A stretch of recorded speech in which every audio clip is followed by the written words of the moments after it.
Thank you very much for helping me reach 125,000 subscribers. That is a number which I never expected to come even close to when I started off this channel about 3 years ago now, I think. And I want to thank every single one of you. I appreciate all of you, whether you've left a comment before, you've liked the videos, you've shared them to a friend, or even if you've just been a silent viewer and you've never left a comment whatsoever. I appreciate every single one of you, and thank you for sticking with me this long. As a thank you, I wanted to make a big Q&A video and give everyone a chance to ask some questions and have them answered in a video format. And I essentially asked in my Discord server, in my school community, on my email newsletter, and on the YouTube community tab for people to leave questions. And I'm going to try and answer all of them in this video to the best of my ability. Starting off with this one right here, which looks like it was from email, so that's why the name isn't in here. But it says the end, Nilo. So Nilo's asking, oh no, this is a big hug to Nilo. I think you mean Milo. All right, but we're going to give him a hug after this video. First question. So I have a couple of questions regarding two of your videos. The first is about your latest video about the LM Arena website. This idea is brilliant, especially for those of us who don't have as many financial resources.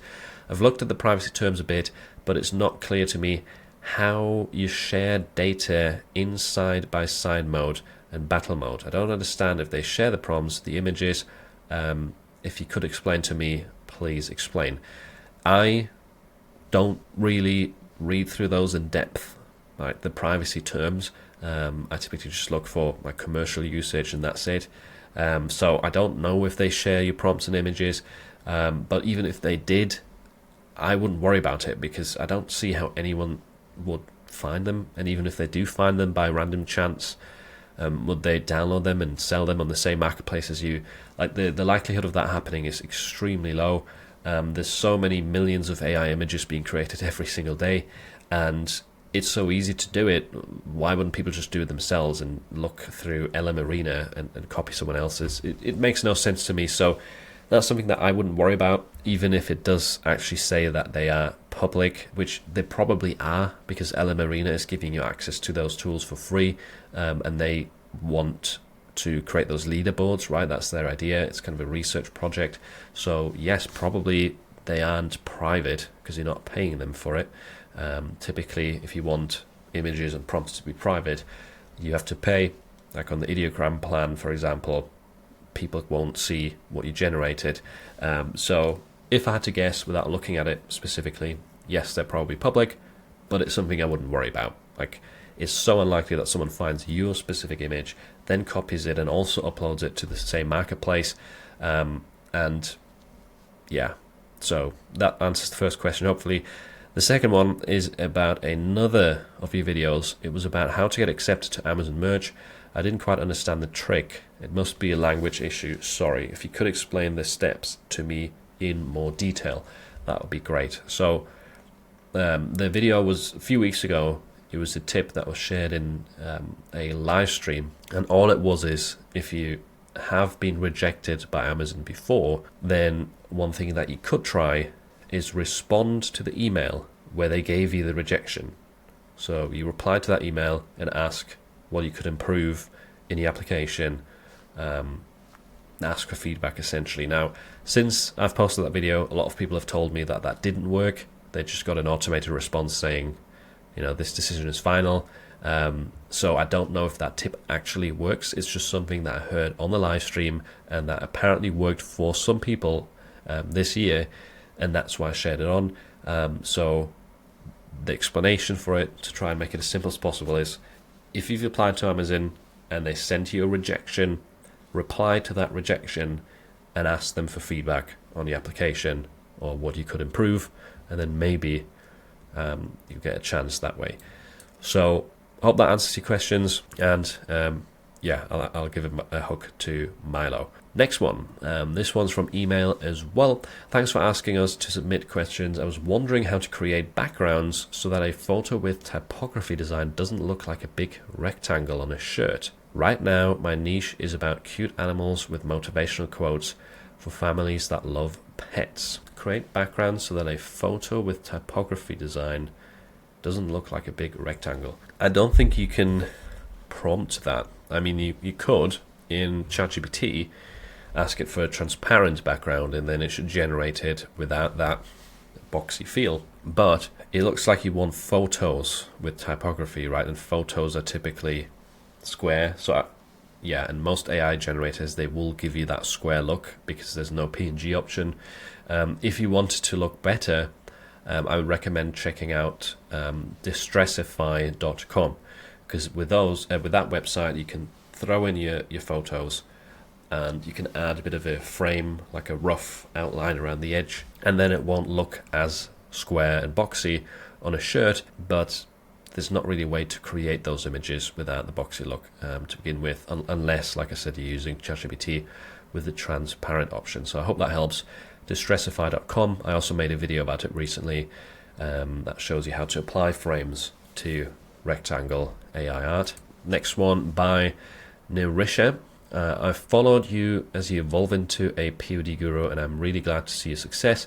I remember that you looked a bit nervous, and POD was quite a new thing to me as well. I thought I should maybe give the decent fellow on the screen a chance, and it was definitely the right choice. You really add value to the POD space. So thank you very much. That's a very kind message. I appreciate that. And then question, I think, comes here. Do you have any advice for marketing on Pinterest and Instagram, or useful prompts to give ChatGPT regarding that? To be honest, no. I don't advertise on Instagram or Pinterest myself, and I've never tried to prompt anything to create ads, so I'm the wrong person to ask for advice there. But I believe there is, perhaps if you Google for Pinterest or Instagram ads, you'll find some help there of people that are more qualified. Could you remind us of any help we could get regarding phrases? So I'm guessing that's you trying to come up with phrases for shirts. There is a bunch of ways to go about it. So one thing I will definitely say is asking ChatGPT for ideas doesn't always prove to be effective. Like a lot of the stuff that AI spits out is kind of rubbish, and it's trying to be funny, but it's not really funny. So that's a bit of a tough one to give feedback on, or advice on without examples. But GPT-5 got a bit better in that, to be fair, to give you phrase ideas if you ask it. But another simple approach is going to Pinterest. Like you've already mentioned it here. Go to Pinterest and look for memes in your niche. Look what people find funny related to your topic, and see if there's any opportunity to turn some of those ideas and concepts into a t-shirt design, or just look for literally designs in that niche, whether it is on a shirt or a coffee mug or a poster. Look for them on social media. Sometimes you'll find some really funny phrases, funny ideas that might not have been done before on the marketplace that you're selling on, which is usually a good approach if you're kind of the first to bring a funny phrase to the market. Obviously, always check them for trademarks first, to make sure that you're not infringing on someone's trademark. But yeah, that's what I would do, is be careful asking AI, because it can be a bit random. Sometimes it does get good ideas, but it's not always guaranteed. And one method that has proven itself successful for me multiple times is going to Pinterest or to other social media sites and looking at memes, looking at things that resonate with people within that niche. Next question comes from Neil, and it's, I enjoy your videos, even though I'm an Etsy seller and you seem to focus more on Amazon merch, which is true. I've learned a lot from you. Thanks. You're very welcome. I appreciate you watching. And the gurus all talk about high quality mock-ups being very important, but I can't find anyone demonstrating what that means and how I can tell the difference between a high quality mock-up and one that isn't.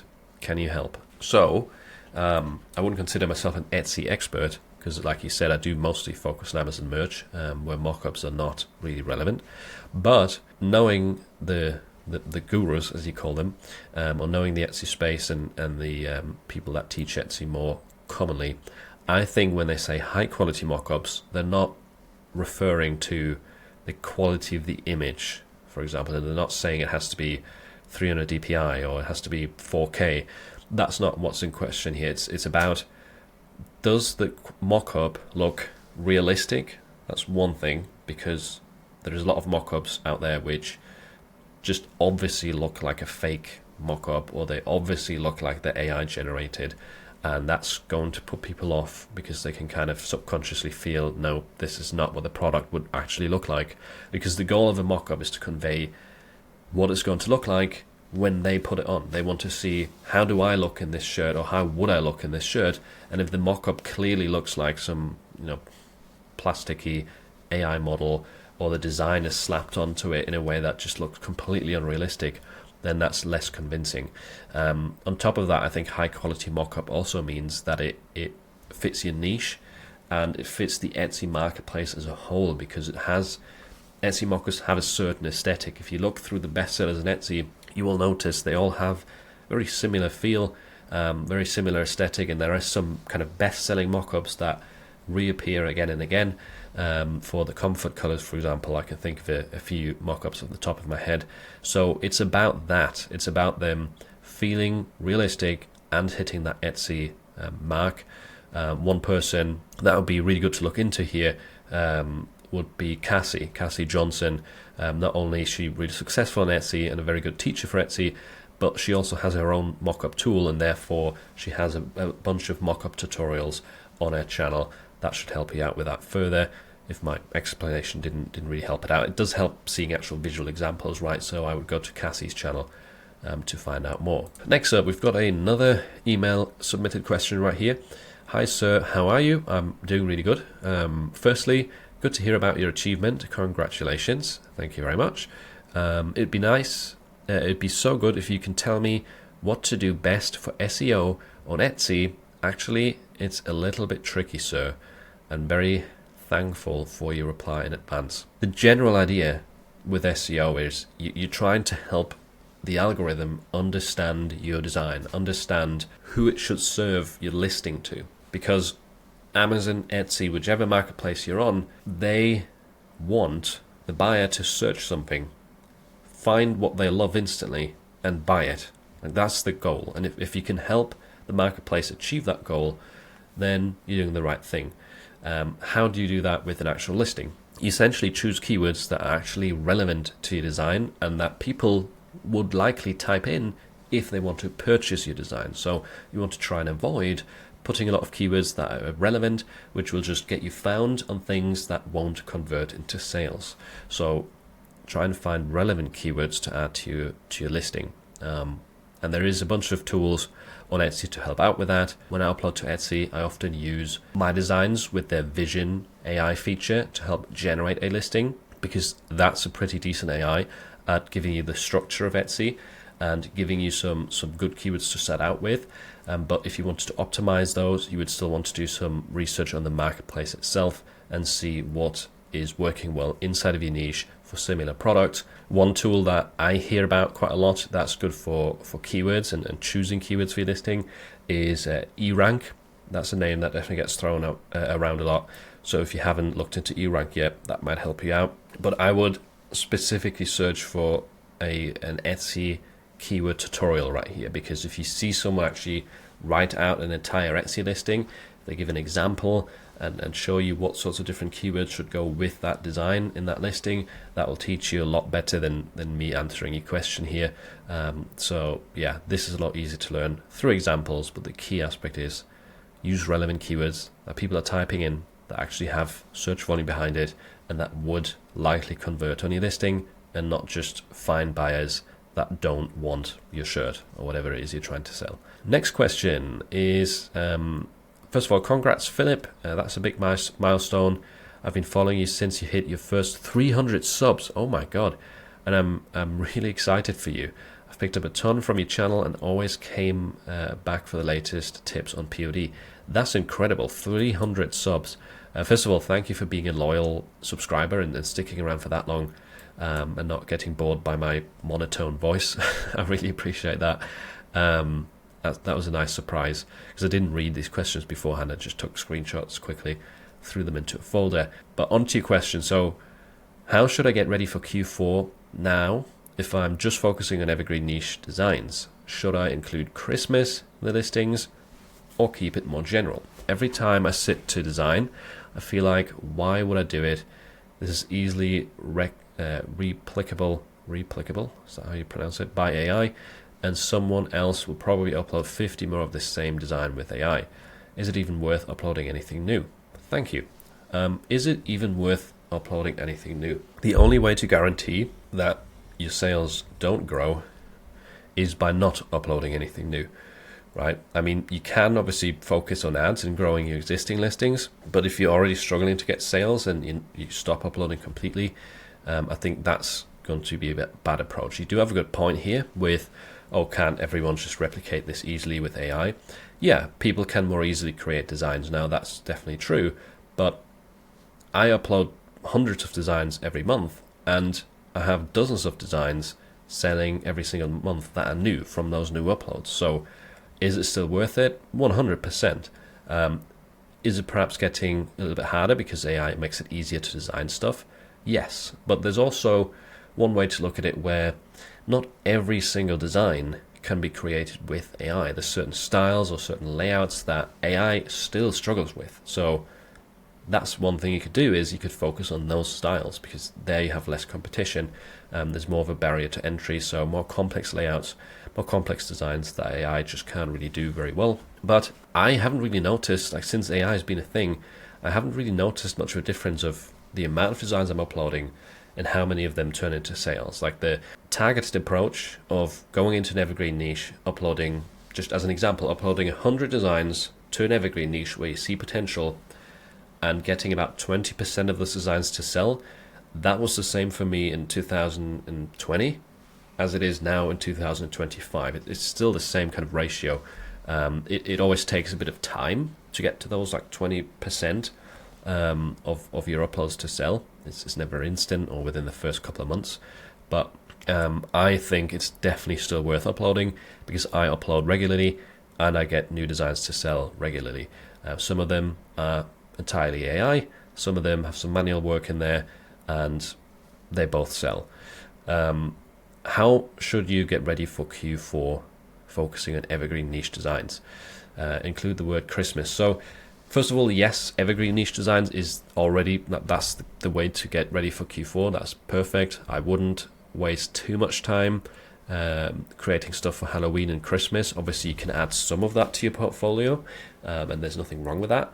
But if you want to get ready for Q4 and make it pay off as much as possible, I would go for evergreen, mostly for evergreen, because not only will it pay off in Q4, but it will also continue giving you sales in January and February, March, where all the Halloween and Christmas stuff has already died off. What about Christmas? If the designs could work as Christmas gifts, yeah, you can add it to the listing. Now, Amazon, I don't know if you're talking about Amazon or Etsy, Amazon kind of recommends not to do that. I don't think it gives rejections if you add it to the bullets, so do that at your own risk. But obviously if people search for, a Christmas gift for fishers, as an example, or bike lovers, whatever, bird lovers, then it helps if your listing shows up, even if it's just like a funny evergreen design. It doesn't have to be Christmas themed, but people would still potentially buy it as a Christmas gift. In that case, it might make sense adding that to your listing. But I think focusing on evergreen and continuing to upload is going to be the best way to prepare for Q4. Next up, and we're still in the email questions. Well, I think the email questions are all in one batch, and then we'll get onto the Discord and school ones. So, hey Philip, thank you for all of your work and your videos. I learned a lot from you, but I still don't begin the work. Okay, so my deemed is to do full step-by-step guide for beginner with $0 investment and with free AI tools. Thank you and keep going. I have done a few videos like that. I haven't done one for a few months now, but I do have some videos, I think from earlier this year, that show a step-by-step workflow just using free tools to go from like finding an idea, designing it, upscaling it, all of that stuff, and then uploading it to a marketplace. So there is some stuff out there. I know Juna, for example, I'm pretty sure he also has a bunch of tutorials like this. But to give you the summary of how I would do it right now, because some things probably changed since I made those, open a store somewhere, right? So if you can get into Amazon merch, or you still have to apply for it, start on Etsy. You can start on something like TeePublic. On Etsy, you have to invest a bit of money up front, so that probably doesn't apply to you. So in that case, you would have to start on one of the kind of secondary or tertiary marketplaces, whatever you want to call them, the lower potential ones like Redbubble, TeePublic, Spreadshirt. You would have to start, just open a store on one of them to get the ball rolling, but I would apply to Amazon merch to try and get in there as fast as possible. And then for research, you just go to the marketplace, you do your research there, see what's working in the niche that you want to target, and then try and come up with a unique angle for the niche. Don't just copy exactly what you see. You can do all of that for free, and then you need a design tool next. So in this case, I would actually use Google's Gemini 2.5 Flash or Nano Banana, because that's currently free to use. It's probably the best AI model right now for POD. You can generate graphics there. You can write prompts to get results. I have a lot of videos with prompts, or I have free prompts on my website, philipanders.com, that can kind of work as a starting out point. So you can do all of that for free. Use the tool to generate graphics. You can remove the background and upscale for free. I have a ton of videos on my channel of different upscaling tools, of ways to remove backgrounds for free. And then once you've done all that and you have the graphic with high quality, you can upload it to a website, again like TeePublic, Spreadshirt, for free. You won't be perfect with your first design. You'll get some things wrong. It doesn't matter. The most important thing for you is to get going, because it sounds like you've been watching videos for a while, but you haven't done anything yet. And it's more important to get going and start learning from mistakes that you make early on than it is to keep watching videos and gaining more information. Action is going to be a lot more valuable for you in this case. So hope that helps. Check out some of the old videos if you're still struggling to understand it, because I have made these kind of videos before that you're describing here. Right, we've got a few more questions right here. Does park ranger niche have potential, or should I pivot to a different niche? Without looking at it, I can't really say. Let me just quickly look it up on Amazon right here on my side monitor. Park ranger shirt. But based on the way you're phrasing that question, it sounds to me like you're thinking of just designing for one niche. And if you're selling on Amazon, I don't see a reason to imprison yourself in a sense and just target one niche individually. You should be trying out different niches and then just do more of what's working. That's the entire kind of strategy with the marketplace. I think narrowing yourself down to just one niche doesn't make much sense. Now, if I type in park ranger shirts, I mostly see Jurassic Park or Bigfoot. I don't see that many park ranger things that are selling well.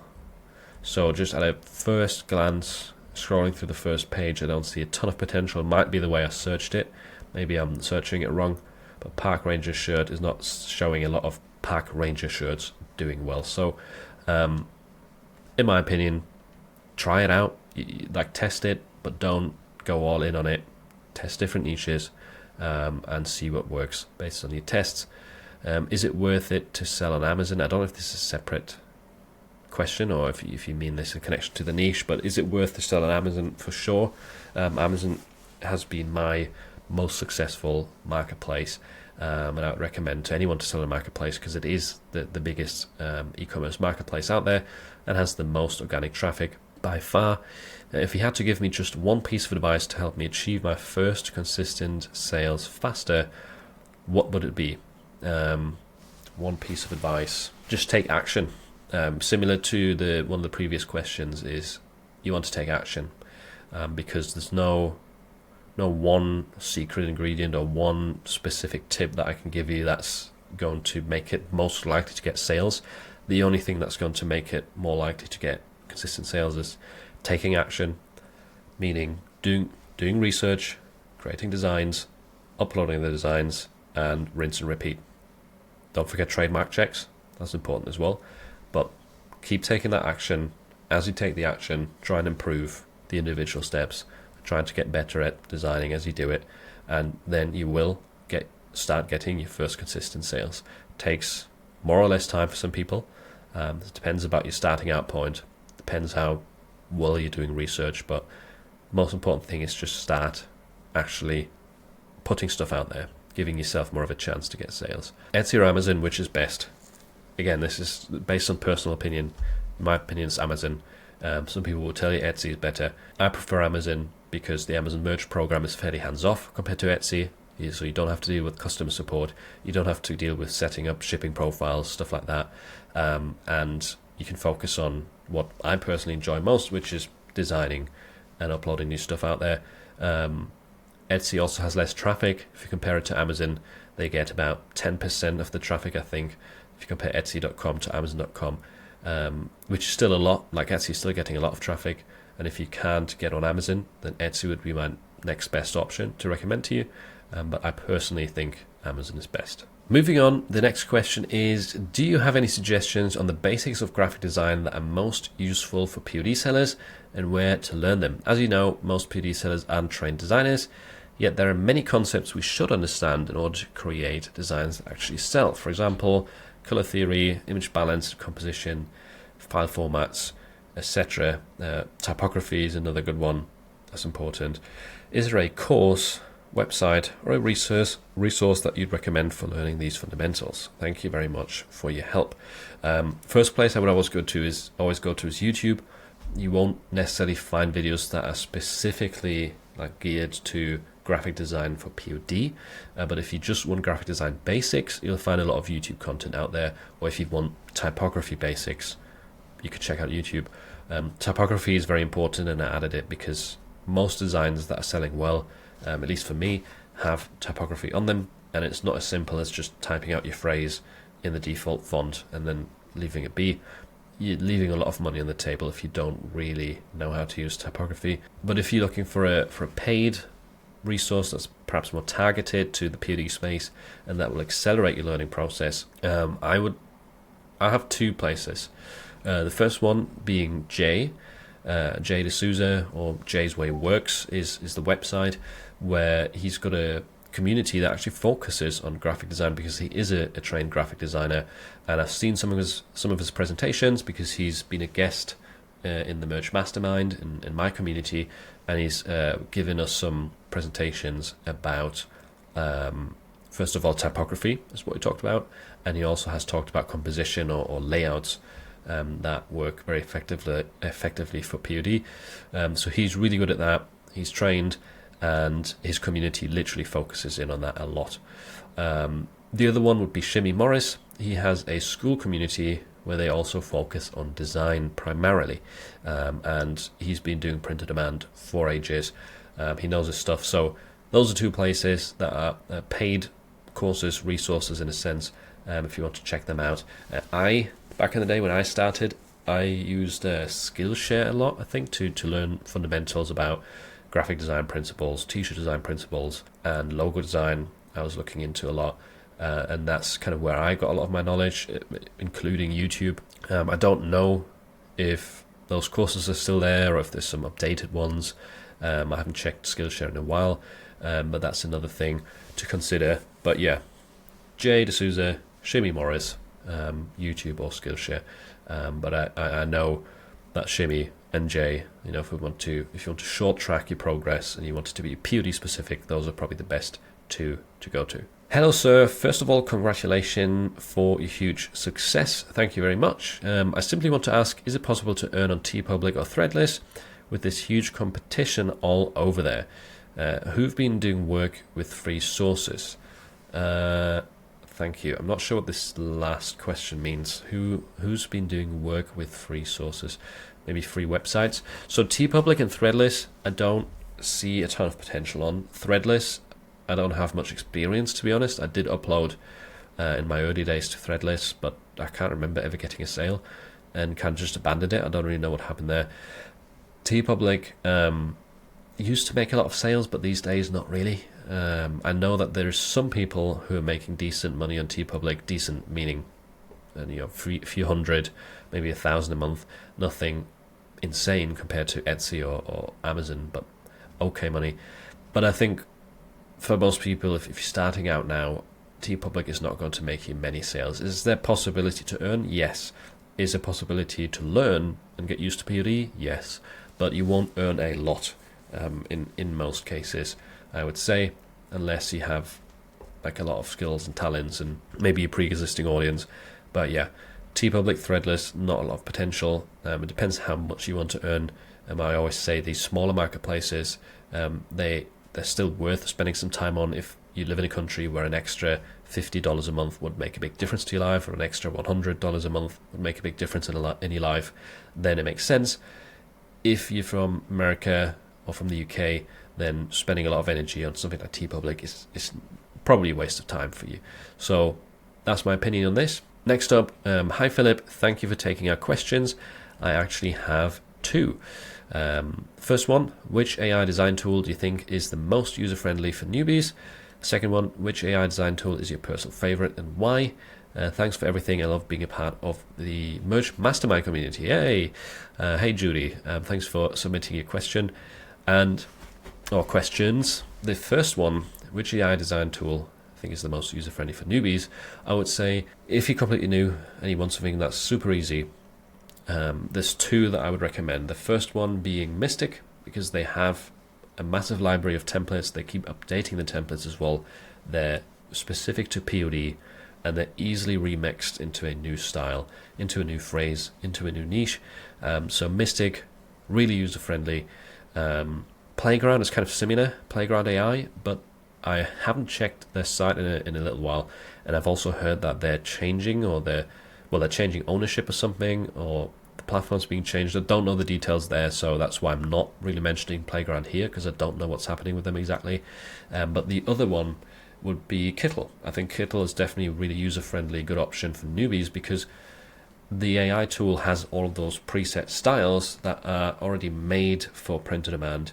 You don't have to understand a lot about prompting. You just put in a very simple prompt, like a cat wearing headphones. You select your style for PD, and then it spits out usually an image that already has the background removed.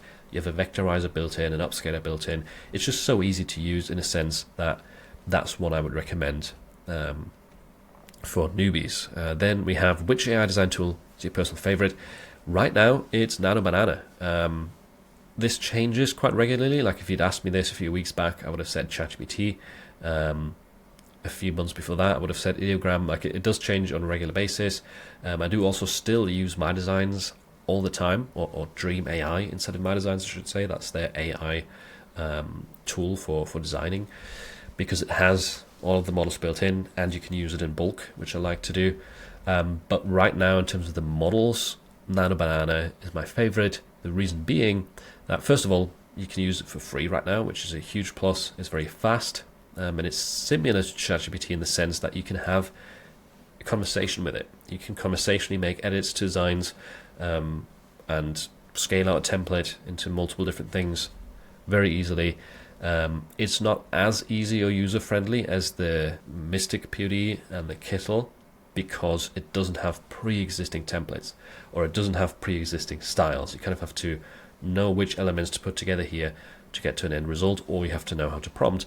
That's why it's not the easiest necessarily, but it's still quite easy. It's easy enough, right? And it's also very good at making changes to things without ruining the graphic. It's almost similar to Photoshop in the sense that you can tell it to just change one tiny element of a design, and it will keep everything else intact, which beforehand AI was not that good at. You could have done it by kind of selecting things in Ideogram Canvas, for example, but now you can just do it with a simple prompt. So that's why I love it. It makes a lot of things easier. It's conversational, it's fast, and it's also free right now, so it's a no-brainer. So thanks for these questions, Judy, and thanks for being a part of the Merge Mastermind. Next up, is it okay to delete uploaded designs with no sales but locked by Amazon? Okay, yes. I mean, there's nothing that speaks against it in terms of rules, but it's like physically not possible. If it's locked by Amazon, that means you can't make any edits to it, including deleting the listing, which is unfortunate. I don't know why they would lock designs with no sales, especially if they're old ones. I think they would just want you to delete them. Yeah, so it's a bit strange. You should be able to do it, in my opinion, but no, it's not really possible, physically speaking. Hey, I have over 200 designs on Etsy via My Designs. I'm always looking for the right designs supported by AI. Of course, I get visits and quite a few views, but no sales. Something is not right. Please list all the factors necessary to make sales and achieve a minimum level of success. Oh, that's a hard question. All the factors necessary. Most of the time when people struggle to get sales, it's one of a few reasons. It's A, they just haven't waited long enough. So you might have uploaded 200 designs last week and they haven't sold 7 days later. Very normal. It happens to me all the time. Still. Second reason, the designs don't resonate with the target audience. So you might get views and visits, people find your design, and assuming that your keywords are good and that the right customers are finding your designs, those that should be interested in them, they are obviously not buying because they don't like something about the design. Maybe the phrase isn't funny, maybe the design doesn't apply to design principles, therefore it just doesn't look attractive, or they can't read it. There's so many different factors there just on design alone. Maybe the wrong people are finding your listing, right? So there is lots of different factors, but number one reason, you haven't waited enough. Number two reason is that the designs don't resonate with the target customer. And number three is the mock-ups. So if you're on Etsy, it's going to be the mock-ups in a lot of cases. We already talked about that with another question, what's a high quality mock-up? Those are some of the things to consider. Perhaps your mock-ups are just not good enough, or your listing images in general don't really convey trust. Because you're a new store, you have no reviews, so your mock-ups have to be somewhat decent and give the person a feeling or a sense of, hey, if I buy this, it's going to look good. Maybe have a guarantee in there that guarantees that if something goes wrong with the order or they change their mind, they can get a refund or they can send it back, to kind of give people a bit more trust in you. Because right now, if you're new, you don't have reviews, why shouldn't they go to another store that has, a lot of reviews with similar designs in that niche? It could also be your price. That's another factor. And I'm probably forgetting some factors right here, but price is a thing, right? If you're brand new, you don't want to price really high, again, because you haven't built up any proof, any trust with the reviews. So you'll want to have some kind of reason for people to choose you over other established sellers. One of those measurements being, or factors being, pricing. So you might want to have it low, even if it means not making much profit or not making any profit right now, just to get the ball rolling. So yeah, hope those help. But really hard to give some actual feedback on this kind of question without seeing your store. It'd be so much easier to see your shop, which we do on the monthly POD councils. We usually do some shop reviews there, or inside of Merch Mastermind, we do store reviews as well, if you want feedback more quickly or more regularly. Right, next up we've got Cindy right here. Hi, I'm a subscriber on YouTube. Look, Cinder Swirl Resin Tumblers. Yeah, I recognize your name for sure.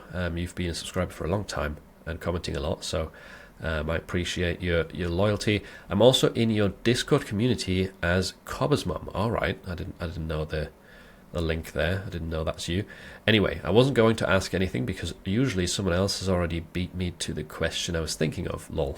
But as a YouTuber myself, I just received this email from YouTube. You're eligible to apply to a YouTube Creator Community Bootcamp. Okay, that's nice. It seems to be mostly about selling via a YouTuber's channel. If I got this with my 16k followers channel, then I'm pretty sure you got it too. So I was wondering, since you have a channel, obviously, and also sell POD, obviously, if you're going to be participating in this bootcamp at all, and what you think about it, given that the email describes. I didn't see that email. I must have missed it, but I'm probably not going to participate because I just joined a similar thing recently. If it's what you're describing right here, selling via a YouTube channel, or YouTube creator specific.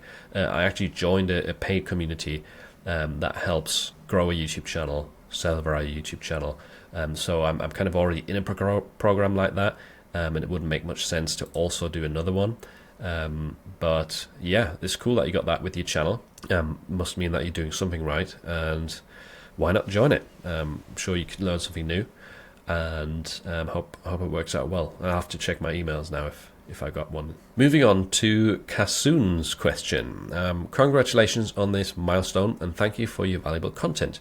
You're very welcome. Thanks for the congratulations. This is my question. I recently saw someone has stolen one of my designs, which I've listed on TeePublic and Redbubble and selling it on their store. It's very disheartening to see that. What can we do about this, and what steps we could take in order to prevent this from happening again? Thanks in advance for answering. Best regards. You're probably not going to like my answer, but if you want my honest response, ignore it. I know this is probably one of the first times this has happened to you, and I remember the first time it happened to me. It was annoying, but you quickly realize if you're serious about POD and you do it for longer, that putting any energy into, first of all, finding copycats, but then also trying to get them taken down is just wasted energy. Like it just makes you annoyed, miserable. It gives you all the wrong emotions to keep focusing on the stuff that actually pushes your sales, which is continually improve and upload more. But there's no real way to prevent it. Like if someone wants to steal your design, they'll find a way to steal it. Even if you have watermarks over it, there's like now with AI, it's so much easier to remove them. And how to get them taken down, if it's like a separate website, that's even harder. Like if it was on Etsy or Amazon, you could report the infringing designs, but even then it's a hassle to kind of prove that it's yours, and yeah. So it's impossible to prevent. The better you get, the more you sell, the more it's going to happen. So if you focus on it, it's just going to ruin you mentally. So the only way is to ignore it and stop worrying about it, because there's no real ROI. There's no real return on investment here, because as soon as you've got this design removed, 3 other people will already have copied it to another website. Like it's impossible to stop. So the only way is to ignore it. And I'm sure there's been tens of thousands of copies of my designs all over the internet, but I'm still making a living off of print on demand, and I don't look at it ever, and it doesn't really bother me, and doesn't affect me. So just don't focus on it. I know it's easier said than done, but hope that helps. I see this question a lot, and I tend to give people the same answer. And a lot of people that I know in this space that have been around for multiple years, they all pretty much agree on this. Right, so here we've got another one with a lot of questions. Wow. So hello, Sir Philip Andis. Okay, that's very formal. First of all, congratulations on reaching 225,000 subscribers. Thank you very much. That's a huge milestone and truly well deserved. I really enjoyed your videos, and they've been a big motivation for me as I work on building my own POD journey. Awesome. I'm glad to hear that. I wanted to submit a few questions for your upcoming Q&A. I've recently started focusing on Zazzle as my main POD platform. I've been successful in creating designs and mockups using AI. Attached is an example of my work, but my main struggle is that I haven't gotten sales yet. I feel this is due to my limited understanding of how Zazzle SEO and the search algorithm actually works.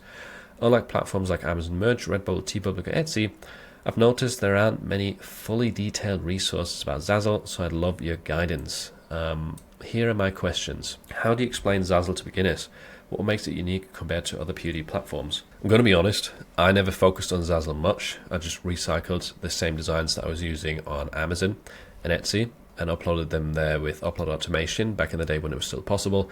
So I can't really explain Zazzle very well to beginners. I just used it as like a, 10th priority. Never focused on it like primarily. If I had to describe it, it's another marketplace that has smaller potential. It's in the realm of like Spreadshirt, TeePublic in my opinion. Maybe there's a little bit more potential because they have customization, and I know of some people that do well with things like greeting cards, customized greeting cards. And that's also what I sell mostly on Zazzle, surprisingly, is just t-shirt designs recycled onto greeting cards. But how to explain it to beginners? How does it compare to other POD platforms? It's a similar concept. I think the upload is a little bit wonky and hard to understand, but I can't explain like how the SEO works compared to another platform.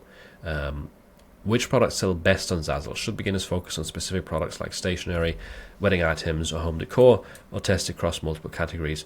Definitely test. Like, don't just settle on one product from the beginning and then again, like, imprison yourself to have to make that one product work. I would test different ones, especially if you have existing designs.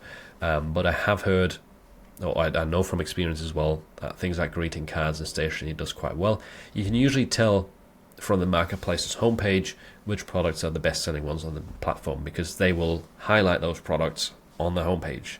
They'll have them towards the top, which on Zazzle, if I just look on my side monitor, they're highlighting the categories of weddings, birthdays, baby showers, Halloween, Christmas, and deals. And products that are along the top are t-shirts, business cards, mugs, posters, rubber stamps, cards, cushions, and paper plates. Interesting.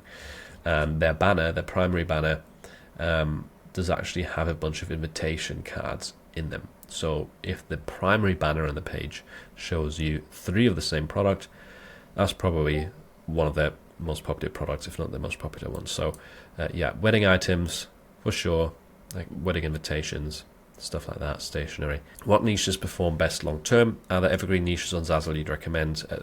Again, I don't know.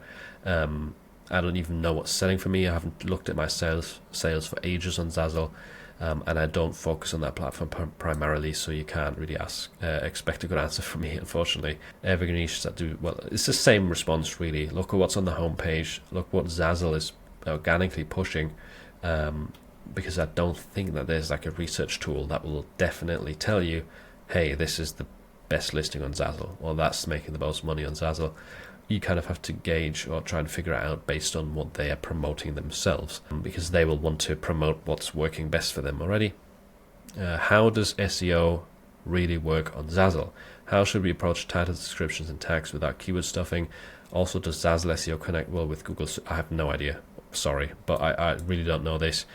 I would just reuse, personally, all I did was reuse the same listings that I used on other platforms.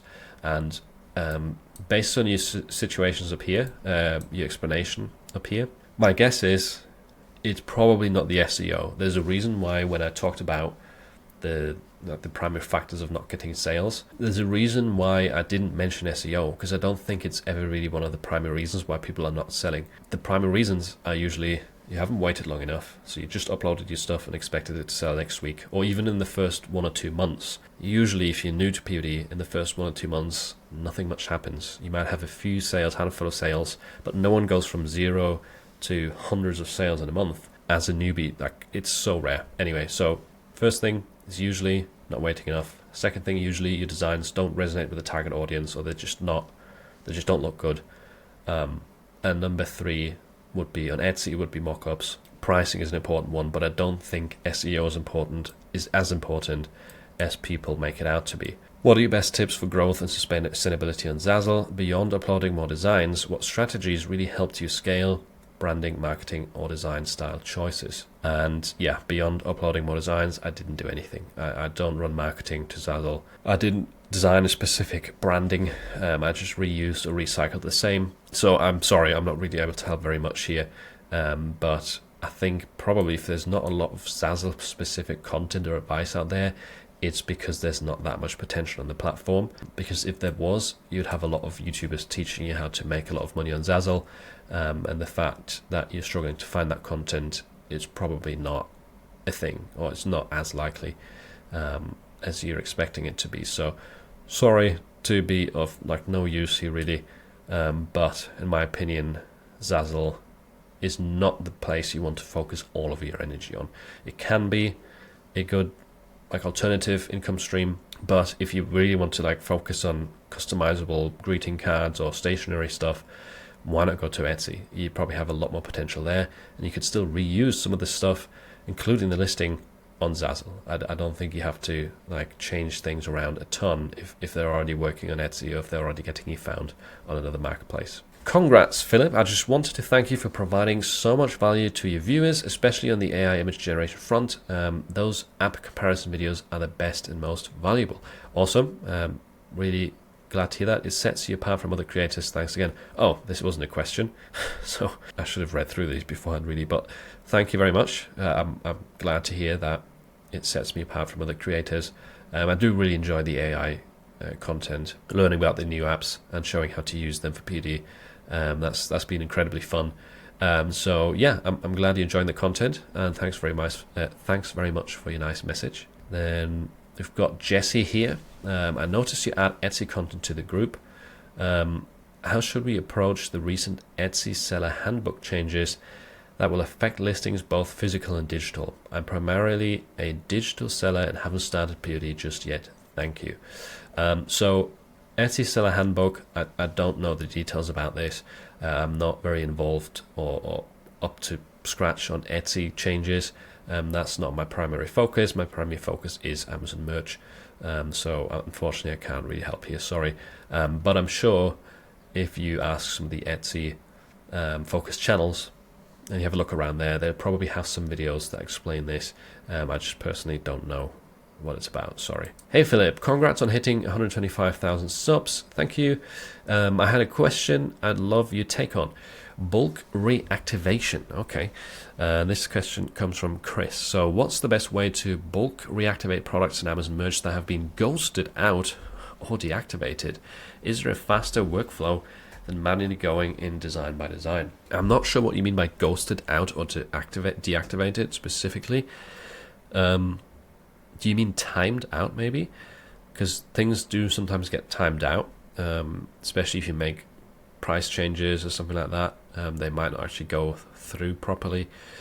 You can filter those listings out with Productor, and then you could make edits to them in bulk. They have like a bulk Chrome extension, but to be fair, I think that one is not really that stable or reliable anymore. What I've been doing is just using Merch Flow, which is like an automation tool for a Amazon merch catalog. It will let you filter out timed out products, and then you can just bulk change the price by a few cents or by a few dollars, something like that, and then hopefully they'll go from timed out to live.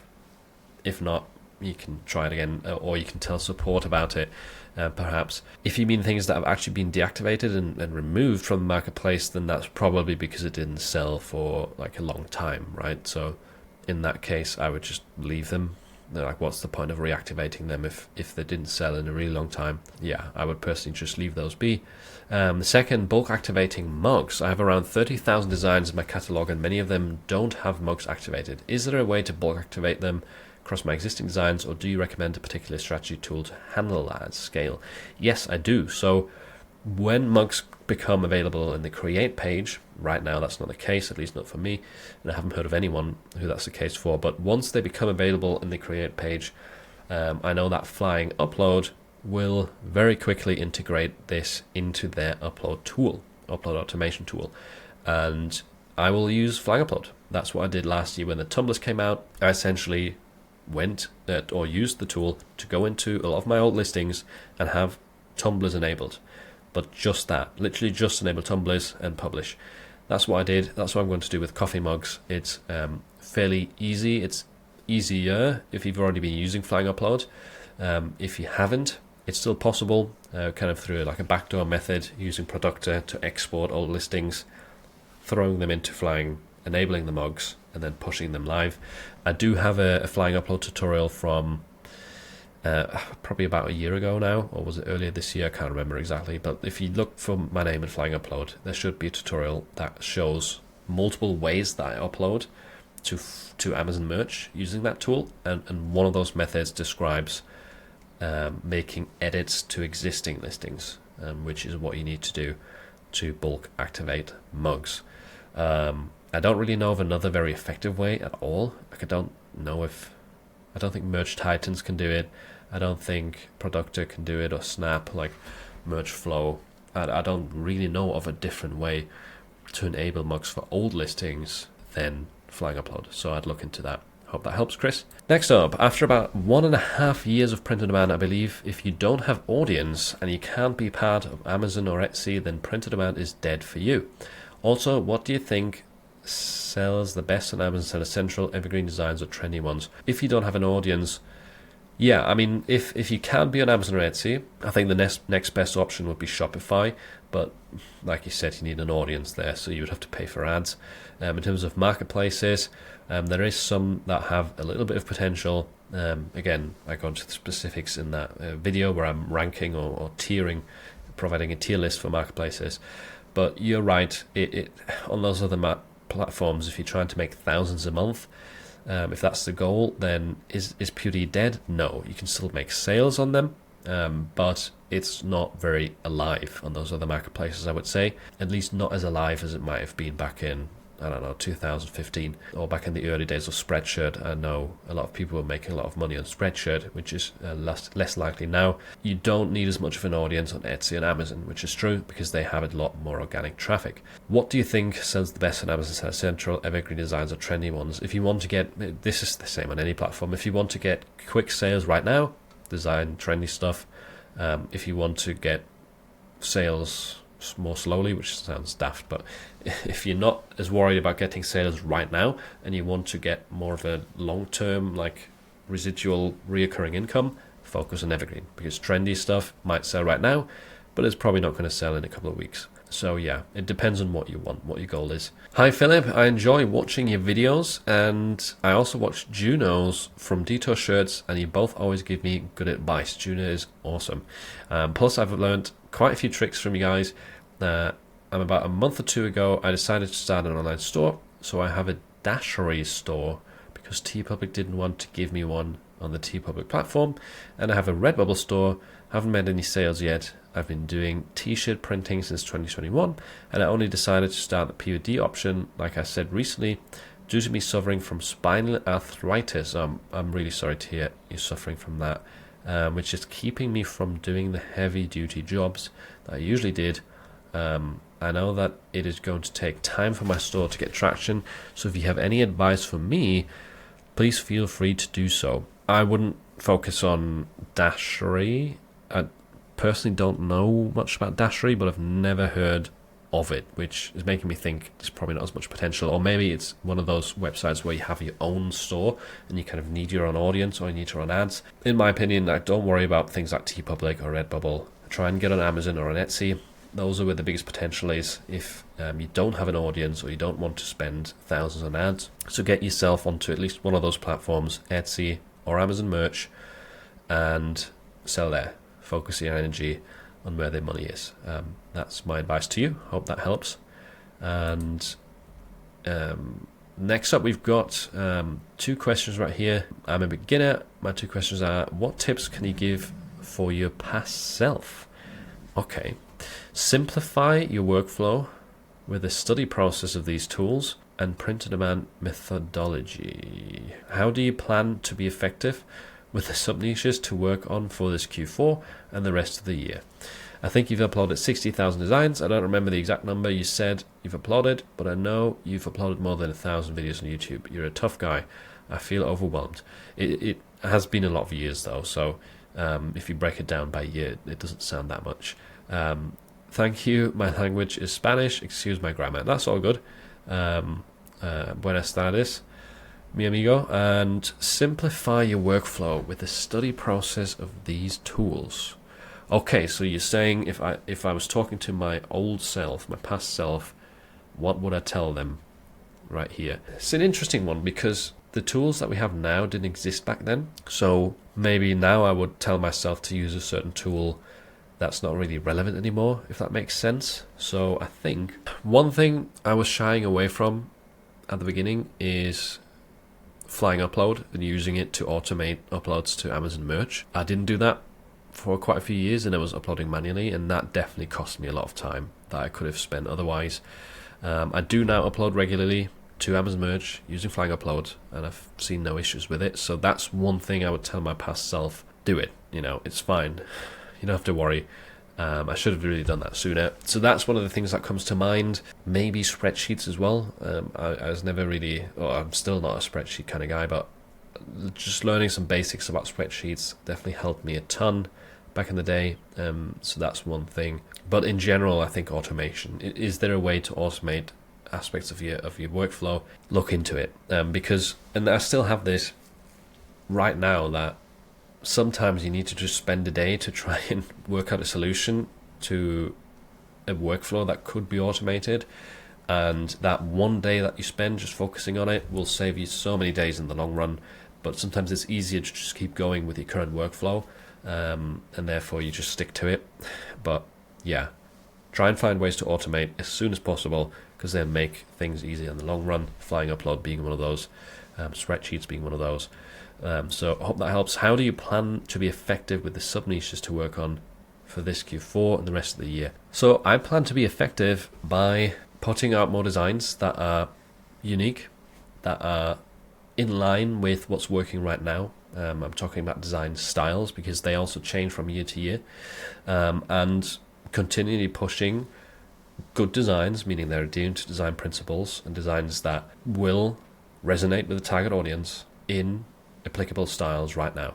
What do I mean by this? For example, the groovy text effect was really popular last year, and this year it's not really. Like, I'm still getting some sales with it, but not as many as last year. So groovy text is a style that I wouldn't really focus much on this year. Whereas things like the bootleg style or the Van Gogh style, they're really hot in 2025, and they work in almost every single evergreen niche. So it's focusing on styles that are relevant at the moment, entering multiple evergreen niches, entering sub-niches with quality designs that actually resonate with the target customer.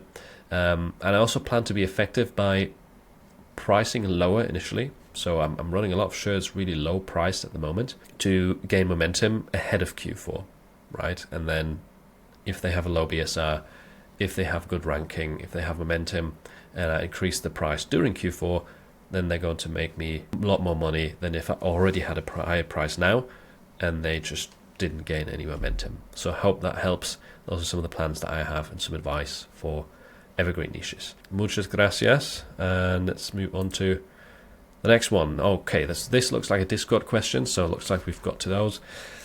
Right, so thanks to everyone who submitted questions and email. There was a lot. I think that was probably the biggest batch. Now let's look at the Discord questions. So number one and this one is by MR3. A bit hard to read on this grey Discord background. Is the general rule still to upload designs at the lowest possible price, standard t-shirts $13.99, then raise the price? And if so, do you do it incrementally? I know everyone has a different approach, wondering which is yours. 2, I remember you saying the designs didn't necessarily have to be 300 DPI. I was wondering if you could speak about this a little bit more. Thank you.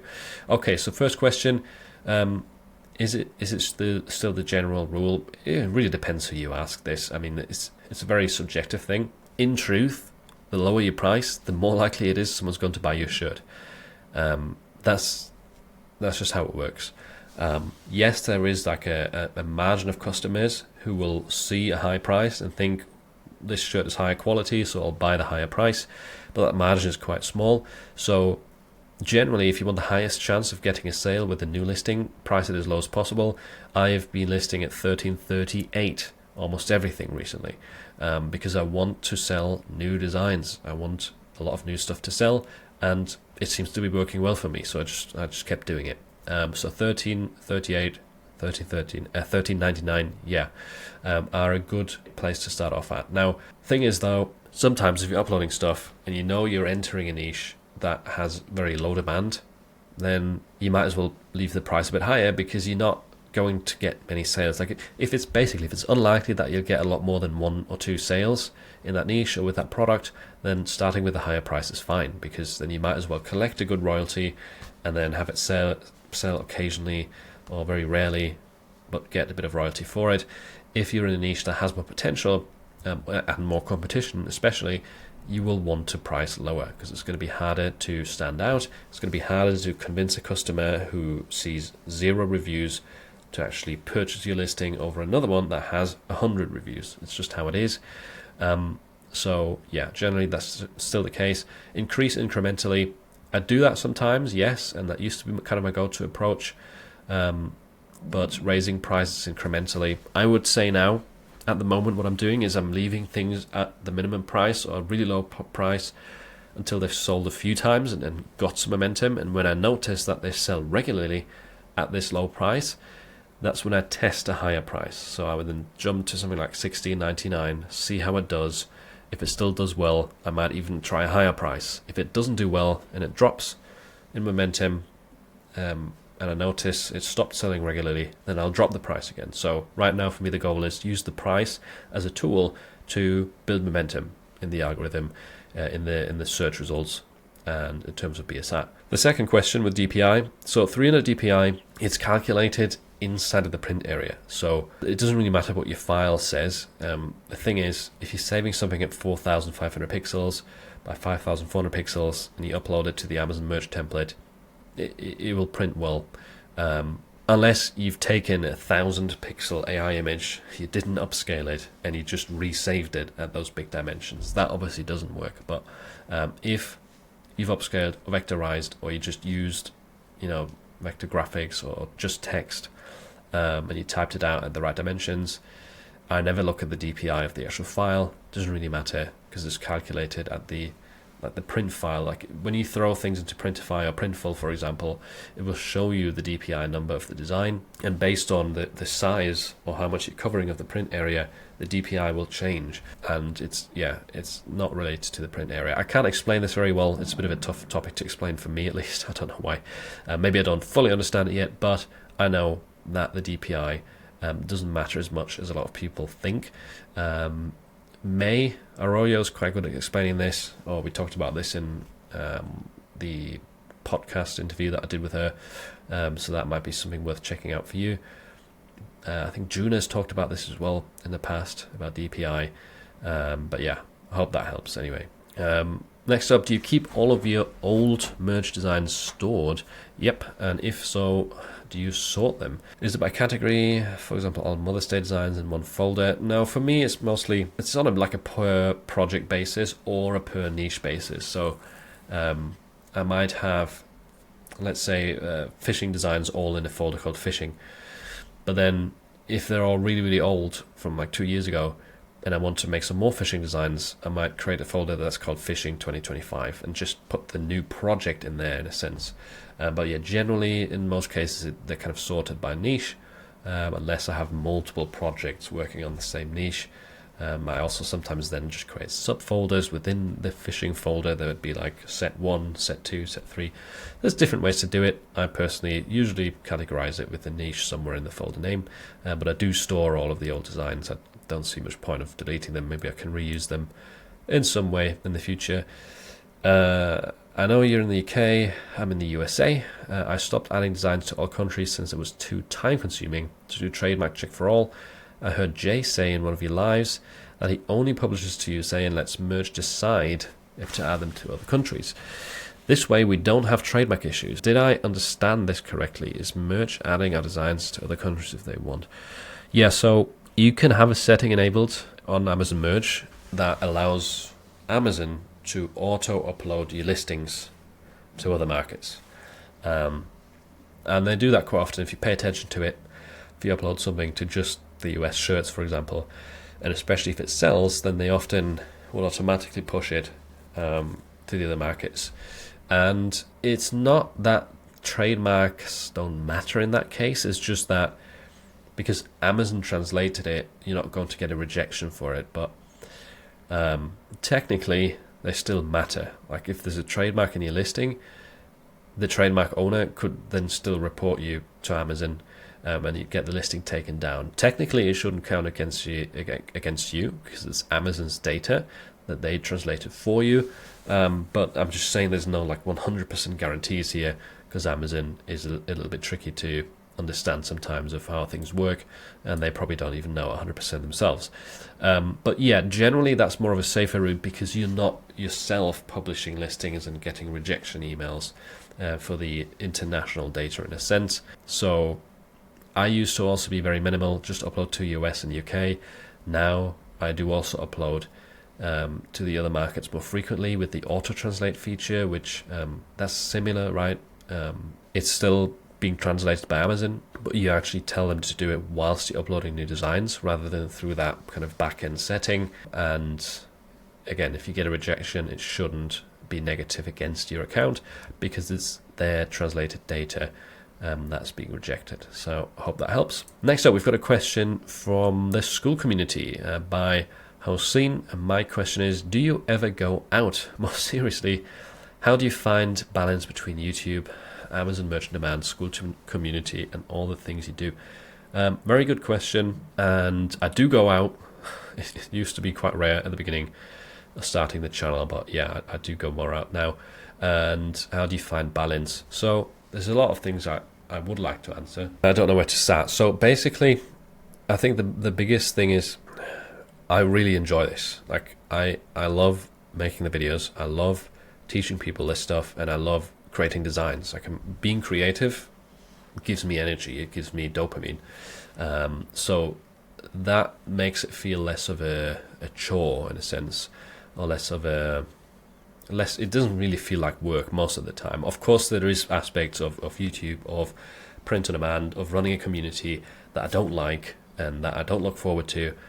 But the majority of this stuff I really like, and therefore having that like fraction of things I don't like makes it worth it for the rest. So that helps with finding balance, because it doesn't really feel like work. Like after I've gone out or after I've had a break from work, I look forward to getting back to it and getting to create again, because I have a lot of ideas, and fulfilling these ideas or making them a reality fulfills me, or is fun to me, right? So that's a huge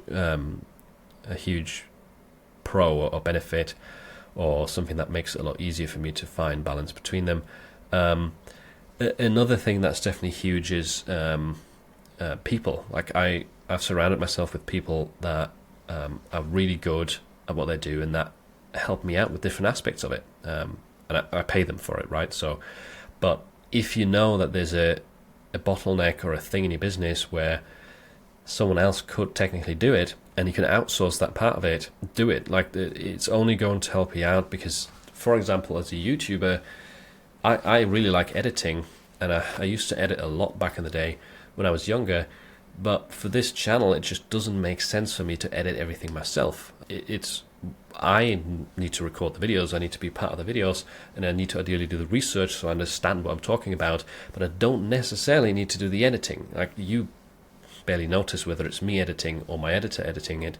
I do sometimes edit myself. I'm probably going to edit this video myself right here, but in most cases it doesn't make much difference. You would notice if someone else had done the research, or if someone else was actually in front of the camera, but editing doesn't matter. But editing is extremely time consuming. So very early on with running the channel, I found someone that I can trust, that's good at editing, who could help me save time with that. Same with the community. There is people that help me save time with it. Same with print on demand. There is people that help me design stuff. Yes, I could design everything myself, and I would love to design everything myself, and I still do design things myself all the time, but I have so many ideas in here that I want to upload, I just can't do it in my own time. So it's easier for me to find someone who can do the same thing that I envision, and tell them, hey, these are my ideas, create them for me, I'll give them feedback, and it cuts down some of the time. It's a monetary investment, right? But it helps me find balance for sure, because I'm still involved in all of the processes. I still manage the people, so it's not like it's just completely hands off. And I still do a lot of things myself that other people might have outsourced by now. Like I still create my own thumbnails, for example, because I just really enjoy it, and I still find that somewhat easier sometimes to do them myself rather than explain it to someone. But I think building a team of people that you get on well with, that you can rely on, with helping you out with different aspects of the business that you don't necessarily need to be fully involved in yourself completely, that definitely helps. I've also realized that what's been really, really helpful for me is just playing into my kind of natural body rhythm. And this might sound stupid, but I think in the kind of productivity world, which maybe your question is kind of leaning towards, there is a lot of advice of, you need to get up at 5 a.m. in the morning and then do all of your work really early if you want to be effective. For me personally, that never worked. Like the earlier I get up, the less energy and motivation I have to do work.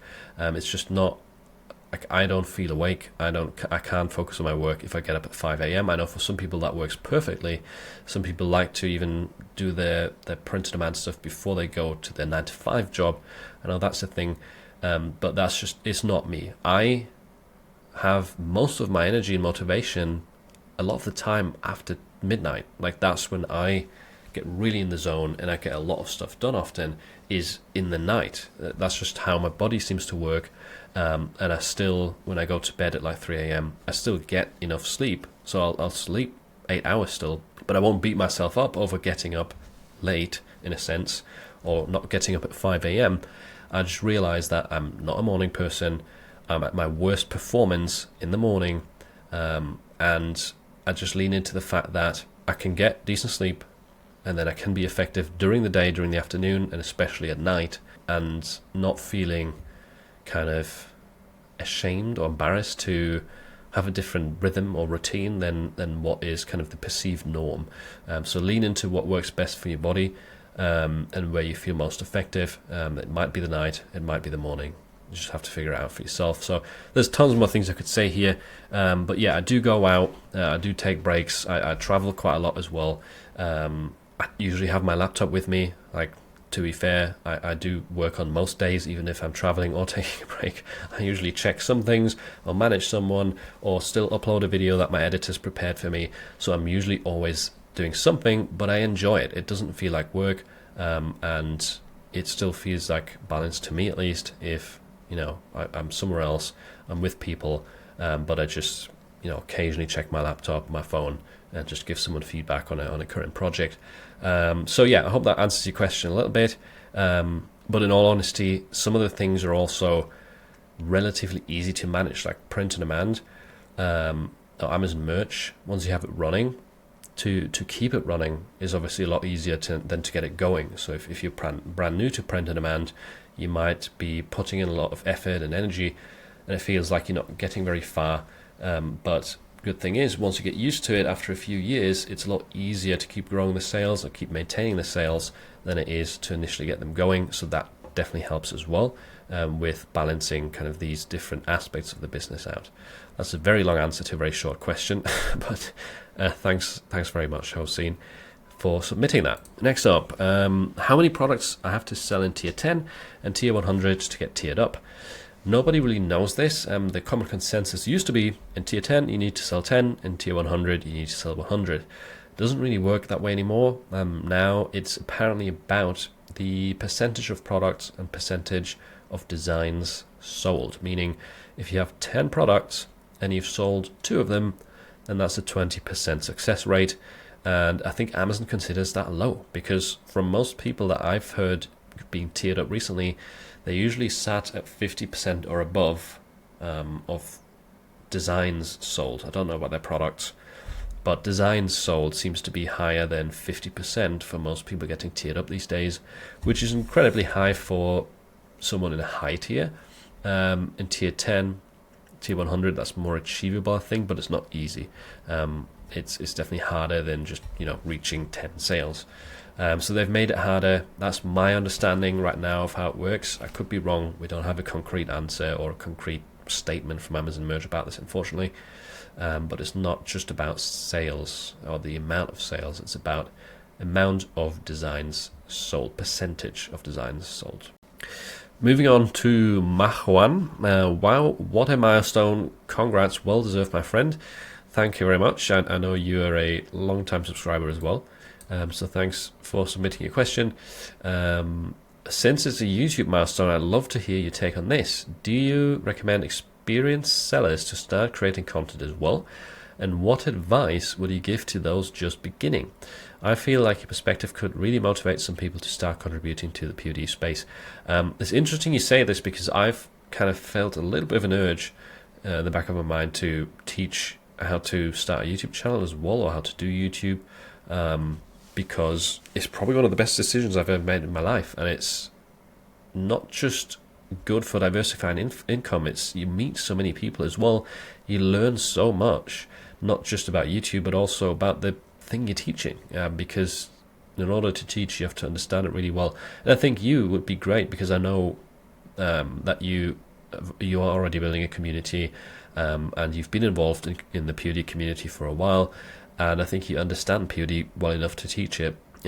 So do I have advice about it? So first of all, do you recommend it? I do. If you feel like you have something to share with people, even if you're not necessarily experienced, even if you're fairly new, or you maybe been doing this for half a year, if you've got things to share that you think could help people out, do it. Like, start a channel. I don't see why not, unless you don't like being in front of a camera. I understand that. What advice would you give to those just beginning? I would definitely say focus 100% of your energy on just providing as much value as possible. That's what YouTube is all about. I think a great example of that is Jose. At the moment, he's got a fairly new channel. He's managed to get monetized in just a couple of months of uploading or something. He's only made 20 videos, and he just told me the other day that he was monetized, which is really tough to do with a new channel. It took me 9-10 months, I think, maybe even more, I can't remember, and he's done well of just providing a ton of value in his videos, sharing so much insight, giving away free designs, free templates through his email. So he's kind of a good person to model almost in how to do this, I would say. I would also recommend making longer videos. I do definitely see a shift towards longer videos, long form content, at least in our space, where it performs better, or it's going to at least help you more at growing the channel than like a very quick, like 3-minute tutorial of how to, I don't know, create a design with a prompt on Ideogram, like just showing the bare minimum. Go more in depth, show the details of things, explain stuff with examples, with your backstory. I would also say if you're brand new to this or thinking about it, you haven't done YouTube before, don't worry too much about like your setup or having a high quality camera. Most of you probably have a phone that's good enough for recording. One big thing with YouTube is usually audio is more important than video. So if you do want to invest in something, get a decent mic, and worry about like perfect setup, perfect video quality later. That's not important at the beginning. As long as people can clearly understand you and it's a decent audio quality, they will forgive you for like you not having the perfect backdrop or whatever. So audio more important. I would definitely say that with YouTube, it's not necessarily just, you have to upload a lot. I would have maybe said that in the back of the day, where upload loads and loads of videos to get going. I think Jose definitely disproves that point, where he maybe uploads once a week on average, sometimes twice, and his focus is still on consistent uploads, but not like 2, 3, 4 videos a day like what I'm doing now, or what I've done sometimes is upload 4 or 5 videos in a week. I don't think you need to do that. If you're starting out, focus on 1 quality video a week, maybe 2 if you have the time, but it's more about providing value. Give away things for free, things that have helped you out in your process, different assets, different prompts.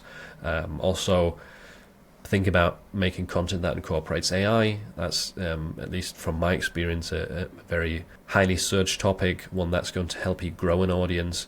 Back in the day, I would have said make videos about trending niches. That's one of the reasons I started the series, is because I was a brand new channel and I know people are searching for trending niches.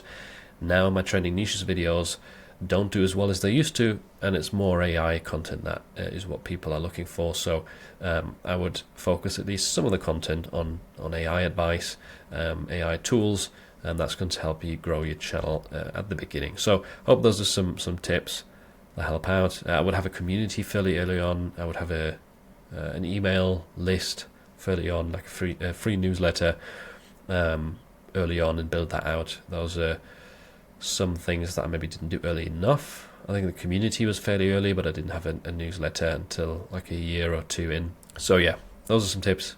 Hope they help you out. And if you do want to start a channel and you want more advice, just reach out to me. I'd love to help some people. I don't know if I have the time to make a whole separate like channel to speak about starting a YouTube channel as well. But I like helping and teaching people. So if you have specific questions, just ask me. Next up, we've got Steve, also from the Merge Mastermind community, who I'm laughing because he would be the perfect guy to start a YouTube channel, I think, teaching POD, because he is a teacher. But anyway, so congratulations. What's the hardest part of doing YouTube? I'll bet it's not being able to go to the grocery store without being mobbed by beautiful women. No, you'd be surprised to know that that's never happened before. I've never been recognized in public ever, actually, so it's not something that happens as much as you might expect. Definitely not by mobs of women anyway, but never been recognized. The hardest part about YouTube is, for me, it's almost the same thing as it is with print on demand. It's the research, maybe, like, not hard. It's not hard, but I don't really enjoy it that much. The planning out a video, researching everything that you want to teach, or researching all the new stuff that's come out, and the whole preparation aspect of it. If there is a lot of research to do, that's the part I look least forward to. I prefer the recording and the making a thumbnail, all that other stuff. Hardest part, I don't really think there's a maybe there is negative feedback, or toxic people perhaps. So obviously the more people you reach, you will catch some people that don't like you, or that leave you some nasty messages. You can't avoid it, and that's maybe a hard part of YouTube. Is the hardest, I don't know. Some people deal better with that than others. I'm probably not the greatest example. It doesn't bother me as much anymore, but at the beginning, I'd definitely, like with the negative comments, be really annoyed by, not annoyed, it, how to describe it, it would definitely bother me, right? It would definitely bother me, and it's a common thing amongst YouTubers, and it's very common amongst humans anyway. It's the negative bias. So you could have 100 of comments saying that they really like this video, or they benefit from it, or thanking you for making it, whatever. Positive comments, 100 positive comments, you get one negative one. That's the one you focus on. That's the one that you read 3 or 4 times, and you get annoyed in your head, and you're like, oh, what should I respond to this person to prove them wrong, that I'm not actually a nasty person. It's just the human psychology behind it that's so hard to like revert and change. That's a hard part for me. I know that I shouldn't focus on it, and I don't get a lot of negative comments anyway, but sometimes you get someone who completely misunderstands you, or just doesn't like you for whatever reason, and they kind of let it out, and it hurts you, right? It can hurt you for the moment, or for, I don't know, for the day. It can kind of affect your mood. That's not me trying to cry. Like, it's not a big issue. It's not something that happens very often, and it also bothers me less and less as time goes on. I'm learning to deal with it, and that's also, yeah, not a super hard part. Like, I don't really think there's a really very hard part of YouTube. No, I enjoy most of it. The worst part about business is, I think, dealing with bookkeeping and taxes. That's just horrible. But besides that, no. Yeah, I enjoy it for the most part. Research can be a bit annoying sometimes, as is with PewDie. Next up, we have Christian saying, congrats, my question would be on how to handle shops in Etsy or Spreadshirt. Would you create a new shop for every niche, or would you create a design in you would like to create a design in, or do you combine design ideas from different niches into one shop? And additionally, how many designs would you create for one shop or niche? Thanks for your content. So the mind's very split on this. I personally, especially if you're a beginner, which I'm guessing you are if you're asking this question, I wouldn't settle on one niche. I would just have one store with multiple niches, because you need a lot of testing to figure out which niches your style works best in, which niches you understand the best and can get the most traction in, and then you can always have a store that focuses on just that one niche that's already working for you. If you don't have a niche like that yet, just have one shop, combine niches, and test essentially. How many designs per shop or per niche? There is no real number for that. I mean, however many you need to make it work for you is the answer. I have niches with 20 designs in them that are doing all right. I have niches with 100 designs that are doing all right for me. I don't really pay much attention to it or track it. I do adjust the number of designs that I create for a niche based on the potential that I expect from it. So if I think this niche has low potential, I won't create 100 designs for it. I might create 5, and then if one of them sells, I'll create a few more. So it's all based on testing again. There's no concrete numbers. If I see a lot of potential in a niche, I might throw up 50 designs straight away, and then if I see a response, if I see that it's working, I will throw up another 50 and another 50. So it's constantly moving. There's no like hard limits, or yeah, just test, see what works, do more of what works, do less of what doesn't work. So I was already editing this video, and I found this question right here from Z on YouTube. So I'm just going to cut this in somewhere along the way. Why did you start a YouTube channel? What motivated you? I really like this question, and I think it's something that I've never really talked about much. And I would say there is three kind of main reasons for wanting to start a YouTube channel. The first two are very similar to why I started Print on Demand, and I'm guessing a lot of you out there also can relate to these. It's one, for money, and it's two, for a creative outlet. I think both Print on Demand and YouTube are great options to have a creative outlet that can also make you money in return. So those are two big reasons. The third one, though, and this one I think is more specific to YouTube and a big motivation or a draw to starting a YouTube channel, was that I've always kind of had an urge to teach or to share things that I know that could potentially help someone else out. And I already kind of did that before this YouTube channel in a different way, but we'll get into that. But I still remember when I started the channel, when I was doing some of the planning of what to do with it. Initially, I had a list of YouTube video ideas that I wanted to go through and was really excited to go through. And some of them I thought, nobody has shared this before. I need to share this advice, or need to share these tips, because they're questions I've asked myself before, and I haven't really seen a video talk about this specifically. And I actually also remember that my very first video that I made was something like the top 9 or top 10 best free tools for Amazon merch. I recorded that. I think I uploaded it and deleted it very soon after because I wasn't happy with it. And then my actual first video that you can still find now is something about trademark checks, which I think just not that many people were talking about, because it's a boring topic or it doesn't do well on YouTube. So it was a very simple video just for how I do trademark checks, because I thought it's a confusing topic. Anyway, so I always felt that urge to share knowledge on, to help out other people. And I already, before I had this YouTube channel, I had a different channel, and I'm not running it anymore, and it was already kind of dormant for a while.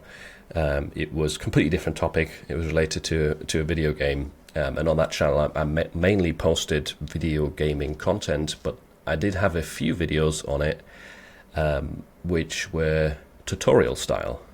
So if you're not in the gaming scene, this would probably mean nothing to you, or you won't understand it. But essentially, what I did back in the day when I was a teenager is I used to edit video gaming clips. That's why I have a little bit of knowledge about editing, and used to splice them together and record what's called cinematics. So cinematic shots of the gaming characters, in a sense. And I made some tutorials showing how I record those cinematic shots. And the videos, not only were they really fun to make for me, but they did relatively well on the channel. They were some of the most viewed videos on the channel, and had some good feedback of people that liked them or it helped them out. Because I think there wasn't too many tutorials that were teaching this stuff, or teaching it maybe in the way that I was teaching. I don't know. There was definitely some tutorials, but there wasn't that many. So I, at some point, felt the urge to share my method, because I was getting questions from some people. And yeah, so that was kind of maybe the early days of me having that kind of urge to share. And it was in a very small space of a smaller channel. It was just a few videos, but it was maybe kind of the precursor of wanting to start this channel as well. Obviously, me being a bit of a YouTube nerd and spending a lot of time on YouTube, or already having had a YouTube channel before, that played into it as well. That's the reason I wanted to start a channel on YouTube, not an Instagram page or something like that, and why this is my primary focus as well, not some other social media. But yeah, those are the three main motivations. I think it's obviously money. I'm not going to say I wanted to do this as a charity. Obviously, I was hoping to make some money from it. Then second, creative outlet, which it definitely has proven to be a very good one. And then the third one is just the urge to teach and to share on knowledge, which is the most fulfilling part, honestly, because it's a strange feeling to hear people. It could be a small comment that just says, "Oh, I didn't know this. This is going to save me a lot of time," or "Thanks for making this video. I learned something new." But sometimes to even hear stories of people who've been watching you for a while and that have hit some certain sales targets or financial goals, which I don't take credit for, by the way. It's all down to you taking the actions, and I'm just a small piece of the knowledge that you learn along the way. I understand that, but to have played a small part in someone's journey to get them towards their goals feels fantastic, and it feels amazing. And I'm glad that YouTube gives this kind of range to reach a lot of people with knowledge that can potentially help them out. So yeah, it's very fulfilling that being creative can help other people around the entire world make some progress with their life in a certain way. So yeah, that's definitely extremely fulfilling, and that's why I'm also extremely motivated to keep doing YouTube videos. And it's also making it almost more interesting than creating more printed and ad designs, which I'm still doing regularly, but it doesn't have as much of an effect. It feels like, yes, some of those will be purchased, and then somebody might gift them and they'll have a nice reaction. Someone will wear them out in the world. There's people wearing my shirts out in the world, which is also a fascinating feeling, but you don't really feel the impact as much as you do with this actual like back and forth with the audience. So that's why YouTube does definitely feel more fulfilling. And yeah, another reason why I'm very, very glad that I started actually doing the YouTube channel, because I was thinking about doing it for a while before I actually moved with it. Like I was probably contemplating it for a year before I made the move. So if you are thinking about starting a YouTube channel, definitely do it. Like there's no better time. Like the best time was a few years ago, but there's never going to be a better time than now. So just do it. At the beginning, nobody watches your videos anyway, so you have nothing to worry about. There's not going to be any judgment. Your first video won't get many views, and you have time and space to kind of improve with your next videos. So just get started if you've ever thought about it. And if you are a creative person especially, I think it's a very, very rewarding and enjoyable path to go down. Another question by MR3. When you upload a design to Merch, do you upload it to all the products at once? I always worry that if something is rejected, then you get a lot of rejections, so I upload the standard shirts, and if it goes live, then I go back and add it to the others. But this is so time consuming. Wondering what your thoughts are on this. I did exactly this up to probably the beginning of the year. I used to do the same thing, just upload to standard shirts. And yes, it's more time consuming. It's not as bad if you're using automation like Flying Upload. You can streamline this quite well and it's not really that bad. But it is obviously annoying. So I stopped doing it now because the amount of rejection emails you get are less. So previously, if you were uploading to all products, to all markets, you would get 60, 70 emails if your design was rejected, because there's 60 or 70 products per design. Now that's not the case anymore. If I'm not wrong, now you just get one. It's just one rejection email, and that's why I personally just upload to most products straight away. So yeah, I don't think you have to worry about the rejections anymore, because they kind of changed that structure. And I would recommend just upload to all the products that you want to upload to. If you have the slots, it shouldn't really be an issue. And another question. I remember you saying in one of your YouTube videos and one of your YouTube lives that you didn't worry about common words. Could you talk a little more about this? For example, Pink, which is also Victoria's Secret Store, or Dinosaur, Dino. Would you use these words? They're copyrighted, but how would you go about describing Dinosaur shirt? They're trademarked, I'm guessing you mean. So I think I have Dinosaur in my listings and Pink as well. So the reason why I've said I don't worry about common words very much is because, number one, they don't really cause rejections. Number two, Amazon doesn't really do anything against them. Like, they're not really enforceable trademarks in a sense. If you have the word pink trademarked, there's like 1 trillion people in the world using the word pink on shirts, and it's technically not a trademark that's really allowed. I know that sounds stupid, but essentially single word trademarks that are just common words like the ones that you're using in these examples, they typically don't cause rejections. They typically don't get people's listings removed. It's if they are words that are more like single word trademarks are more of an issue. If it's an actual branded name, something that could actually work as a branded name, such as Nike and Adidas, or some are a little bit less obvious, like Smiley is a brand that's trademarked. but it's not really a common word that you use. Like smiley, would you use that in everyday language? Maybe.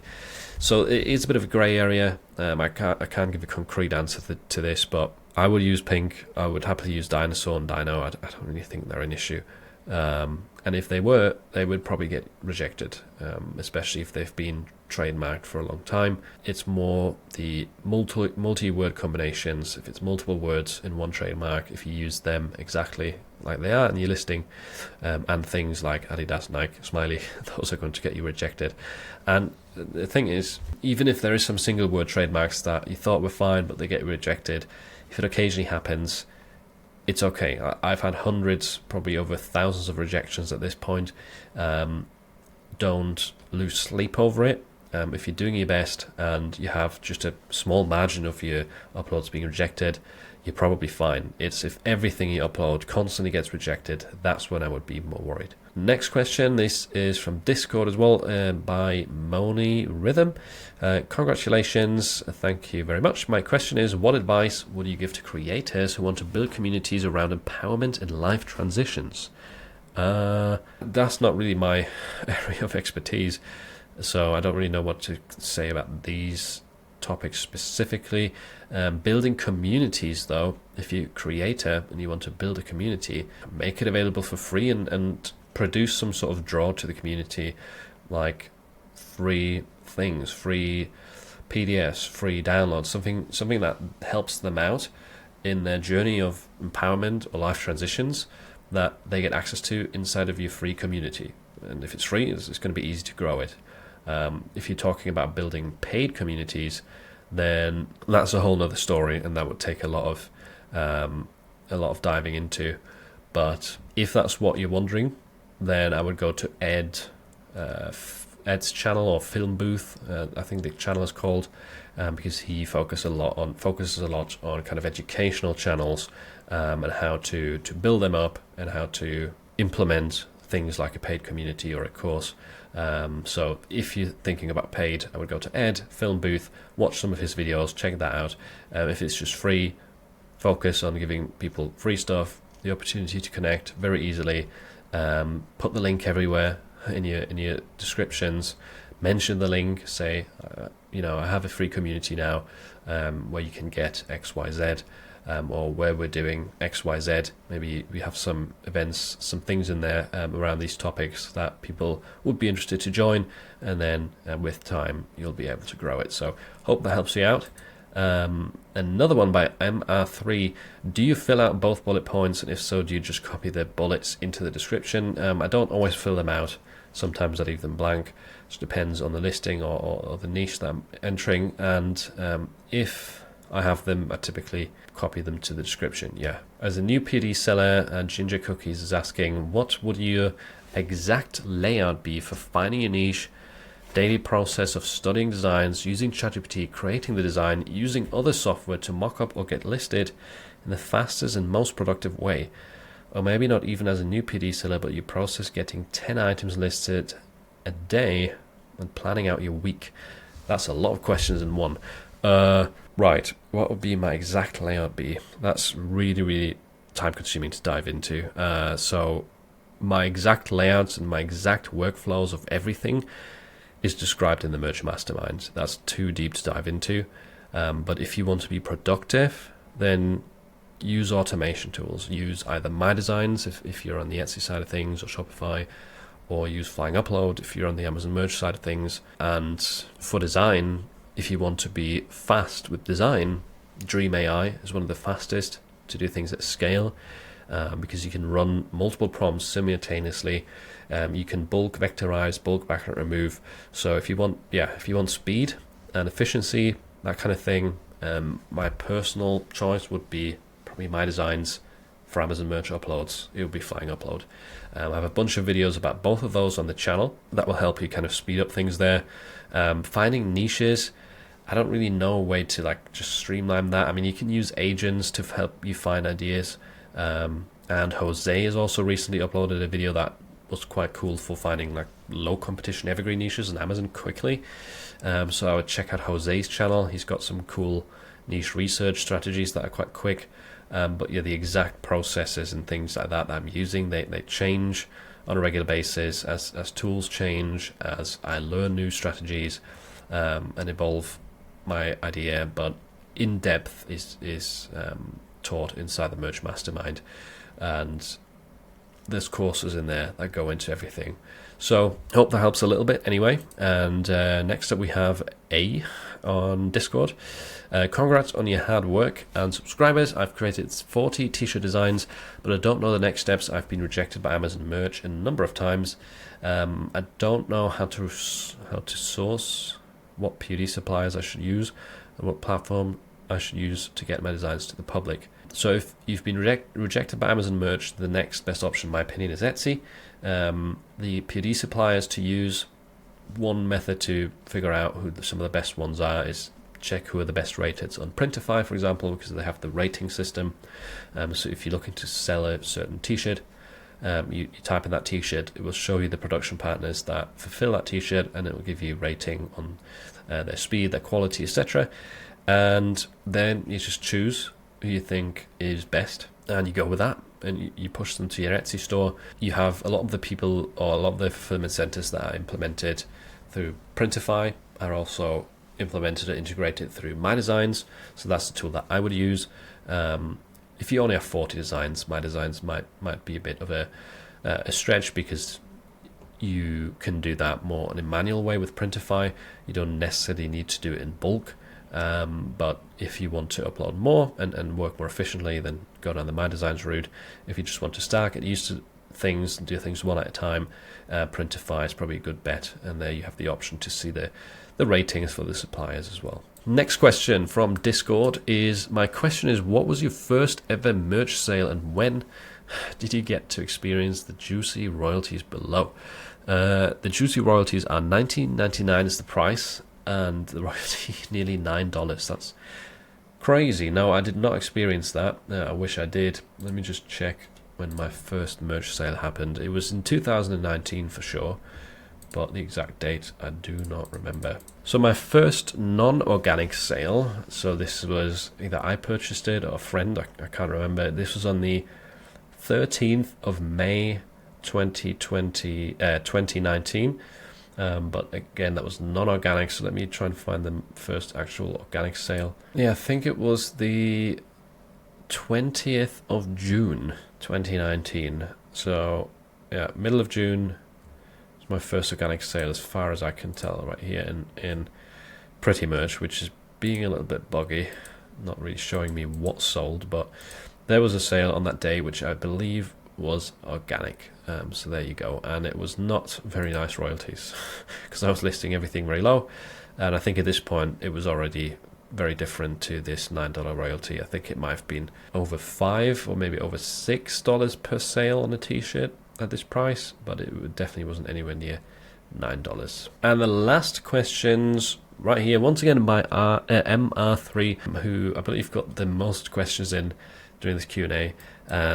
Is, first of all, I made reference to this in another question, but there's a slightly different version. Example, Candy Hunter is not trademarked for 25, but Hunter is trademarked for 25. Therefore, we cannot use the word Hunter, correct?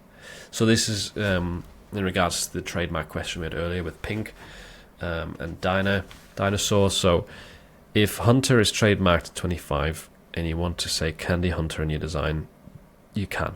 That doesn't matter, as long as Candy Hunter as a whole, those two are not trademarked together, it's fine. Then is bulk upload and your chat listing assistant still the fastest way to upload? My chat listing assistant, I don't know what that is. Right, the chat listing generator, the custom GPT that I made. And in order to make the most of both, should we batch our designs by category? Example teacher. So if you're asking if that's the best way or the fastest way to upload, for me the fastest way to upload is to do it through Flying Upload. And yeah, I do typically batch things by niche or by style to make things a bit easier with preparing the listings, but I don't use that custom GPT that I've shared before to make my listings. I typically do them by hand. I don't really use AI to help with that much.